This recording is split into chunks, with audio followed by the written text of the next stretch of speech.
ধর্ম হোক যার যার, বড় মা সবার। আজ আমরা চলে এসেছি নৈহাটি বড় মার মন্দিরে। লোকমুখে প্রচলিত যে স্বয়ং মা কালী নাকি এখানে বড় মা রূপে পূজিত হন। তো চলুন আজকে আমরা ভিডিওটা চালু করি।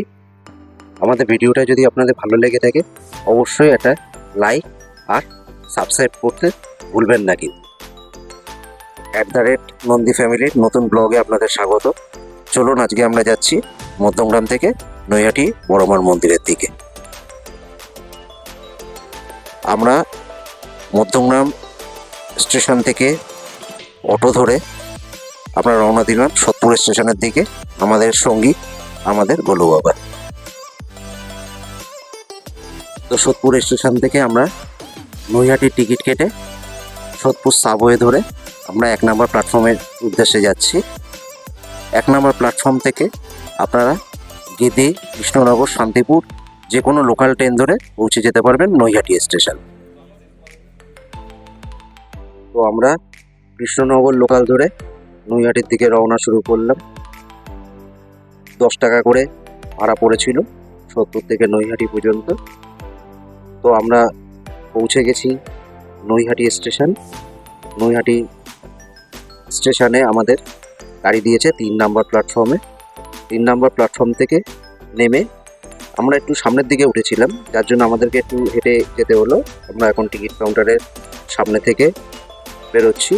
নৈহাটি টিকিট কাউন্টার থেকে নেমে আমরা সামনে যে রাস্তাটি রয়েছে এই রাস্তা থেকে বাঁদিকে একটু এগিয়ে গিয়ে ডান দিকে যে প্রথম গলিটা ঢুকছে সেই গলিতে ঢুকলে আপনারা সামনে বাঁ হাতে পেয়ে যাবেন বড় মার মন্দির।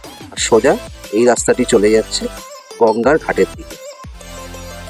মায়ের মন্দিরের বাঁদিকে রাস্তার উপর পেয়ে যাবেন প্রচুর পুজোর ডালার দোকান, রাস্তার ফুটপাতে এবং স্থায়ী দোকান সব জায়গাতেই আপনি পেয়ে যাবেন। তো আমিও নিয়ে নিলাম 2টি ডালা আজ মায়ের পুজো দেওয়ার জন্য।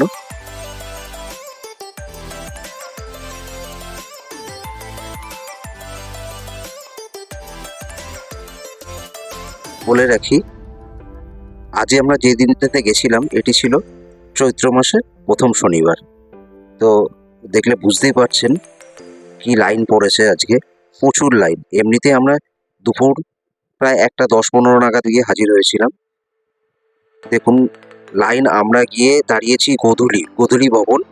এই গোধূলি ভবন সেখানে, যেটি আপনি ওই গঙ্গার ধার থেকে বাঁ হাতে যে রাস্তাটা ঢুকে গেল ব্রহ্মময়ী মায়ের মন্দিরের ঠিক পাশ থেকে সোজা গোধূলি ভবনের দিকে প্রায় 500 থেকে 700 মিটার দূরে আমরা লাইনে দাঁড়িয়েছিলাম।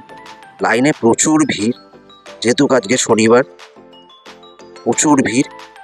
তো ঠিক আছে, মায়ের কাছে পুজো দিতে যাচ্ছি, ভিড়টা আমাদের কাছে কোনো ব্যাপারই নয়। তো হাজার কষ্ট হলো মাথায় রৌদ্রের তাপ নিয়েও জয় বড় মার নাম নিয়ে আমরা লাইনে দাঁড়িয়ে রয়েছি কখন বড় মার দর্শন পাবো। তো আস্তে আস্তে আমরা বড় মার মন্দিরে প্রবেশ করলাম। খুব সুন্দর নিয়ম শৃঙ্খলা বজিয়ে এখানে পুলিশ আধিকারিকরা মায়ের মন্দিরে ঢোকাচ্ছেন। সুন্দর করে লাইন দিয়ে আমরা একে একে মায়ের মন্দিরে প্রবেশ করছি। দেখতেই পাচ্ছেন শনিবার প্রচণ্ড ভিড় আজকে, মানে কল্পনার বাইরে। কিন্তু এত তাড়াতাড়ি আমরা যে ঢুকতে পারবো আমরা আশাই করতে পারিনি। এর জন্য পুলিশ প্রশাসনকে অসংখ্য ধন্যবাদ এবং ওখানকার অবশ্যই সিকিউরিটি দায়িত্বে যারা আছেন। তো আমরা মন্দিরের মধ্যে প্রবেশ করলাম। সামনে দেখতে পাচ্ছেন সোজা আমাদের মায়ের মন্দিরের ডান দিকেই আছে রাধা গোবিন্দের মন্দির, আর পাশেই আমাদের বহু আকাঙ্ক্ষিত মা বড় মা। দেখতে পাচ্ছেন সামনে সবাই পুজো দিচ্ছে, 3টে স্টেপে পুজো হচ্ছে এখানে। আমি আর একটু এগিয়ে গেলে দেখাতে পারবো আপনাদেরকে। দেখুন মায়ের কি অপরূপ মূর্তি, আর এই মূর্তিটি সবে কিছুদিন আগেই প্রতিষ্ঠিত হয়েছে। তো মূর্তিটি দেখা মাত্রই, মায়ের রূপ দেখা মাত্রই অবশ্যই কিন্তু ভিডিওতে একটা লাইক করতে ভুলবেন না কিন্তু। তো দেখতে পাচ্ছেন সবাই কত সুন্দর শৃঙ্খলাবদ্ধভাবে মায়ের মন্দিরে পুজোটা দিচ্ছেন এবং আমরাও আস্তে আস্তে এগিয়ে চলেছি। মাঝখানে কি সুন্দর দড়ি দিয়ে স্টেপ বাই স্টেপ পুজো দেওয়ার ব্যবস্থা করে দিয়েছেন এখানে মন্দির কর্তৃপক্ষ। তো আমরাও খুব সুন্দরভাবে মায়ের মন্দিরে পুজো দিলাম। বড়মার মন্দিরে শনি ও মঙ্গলবার দিন মায়ের ভোগ বিতরণ হয়। তো আজ যেহেতু শনিবার, আমরাও আজকে পেয়ে গেলাম মায়ের ভোগ।